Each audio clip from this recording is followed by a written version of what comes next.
കോഴിക്കോട്ടെ ഒരു കൊലപാതക വാർത്തയിലേക്കാണ് ആദ്യം. കോഴിക്കോട് കൂടരഞ്ഞിയിൽ മദ്യപാനം ചോദ്യം ചെയ്ത മകനെ അച്ഛൻ കുത്തിക്കൊന്നു. പൂവാറൻതോട് സ്വദേശി ബിജു എന്ന ജോൺ ചെറിയൻ പുറത്താണ് മകൻ ക്രിസ്റ്റിയെ കൊലപ്പെടുത്തിയത്. ഷഹീദ് നമുക്കൊപ്പം വിവരങ്ങളുമായി ചേരുന്നുണ്ട്. ഷഹീദ്, ഈ പിതാവ് സ്ഥിരം ഒരു മദ്യപിച്ച് ബഹളമുണ്ടാക്കുന്ന ഒരാളായിരുന്നോ? എപ്പോഴായിരുന്നു ഈ കൊലപാതകമുണ്ടായത്? കോഴിക്കോട് കൂടരഞ്ഞി പൂവാറന്തോട് സ്വദേശിയായ ജോൺ എന്നയാളാണ് മകൻ 24 വയസ്സുള്ള ക്രിസ്റ്റിയെ കുത്തിക്കൊലപ്പെടുത്തിയത്. ഇന്ന് പുലർച്ചെ 1 മണിയോടുകൂടിയാണ് ഈ സംഭവം ഉണ്ടായത്. ജോൺ സ്ഥിരമായി മദ്യപിച്ച് ബഹളമുണ്ടാക്കാറുള്ള ഒരാളാണെന്നാണ് നമുക്ക് മനസ്സിലാക്കുന്നത്.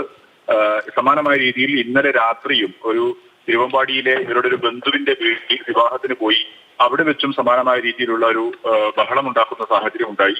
അവിടെ നിന്ന് മകൻ ക്രിസ്റ്റിയും മറ്റൊരു ബന്ധുവും കൂടിയാണ് ഈ ജോണിനെ തിരിച്ച് വീട്ടിലേക്ക് കൊണ്ടുവരുന്നത്. അതിനുശേഷം എല്ലാവരും കിടന്നുറങ്ങിയ ശേഷമാണ് നെഞ്ചിൽ കത്തിക്കൊണ്ട് കുത്തി കൊലപ്പെടുത്തുകയായിരുന്നു എന്നാണ് മനസ്സിലാക്കുന്നത്.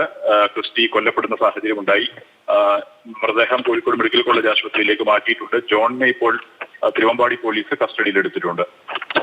ശരി ഷഹീദ്, മകൻ മദ്യപാനം ചോദ്യം ചെയ്ത മകനെ ഉറങ്ങിക്കിടക്കുമ്പോൾ അതിക്രൂരമായി നെഞ്ചിൽ കുത്തി കൊലപ്പെടുത്തുകയായിരുന്നു പിതാവ്.